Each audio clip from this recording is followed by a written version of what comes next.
วันที่29ธันวาคม2025แผนกอุตสาหกรรมและการค้านครหลวงเวียงจันทน์ออกแจ้งการแนะนำคือ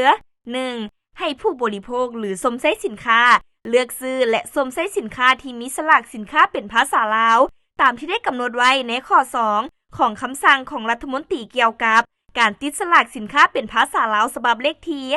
2510/อคคพนลงวันที่16ธันวาคม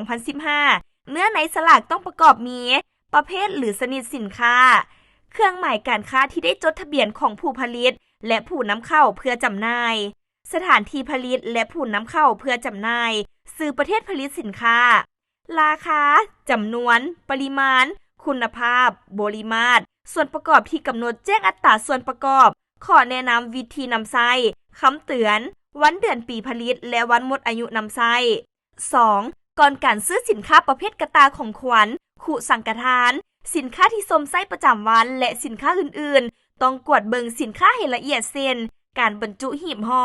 ส่วนประกอบมื้อผลิตและวันเดือนปีหมดอายุภายหลังซื้อสินค้าและชำระเงินค่าสินค้าแล้วต้องทวงเอาใบบิลซื้อขายหรือหลักฐานการโอนเงินจากห้างค้าหรือสถานที่จำหน่ายสินค้าไว้เพื่อเป็นหลักฐานและยังยืนต่อเจ้าหน้าที่กวดการค้าในกรณีได้รับสินค้าที่บ่มีคุณภาพหรือบ่ได้มาตรฐานมีผลกระทบต่อชีวิตสุขภาพและทรัพย์สินของตน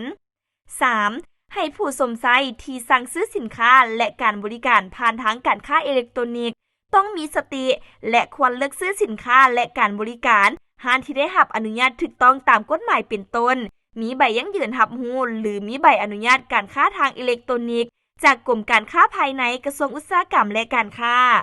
4. กรณีได้รับผลกระทบหรือสินค้าบ่ได้มาตรฐานบ่ได้คุณภาพและอื่นๆสามารถแจ้งข้อมูลโดยตรงต่อกรมการค้าภายใน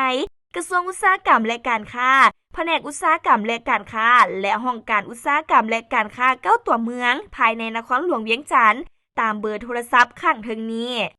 ดังนั้นจึงแจ้งการแนะนำมายังท่านเพื่อทราบและปฏิบัติตามเนื้อในแจ้งการฉบับนี้ด้วย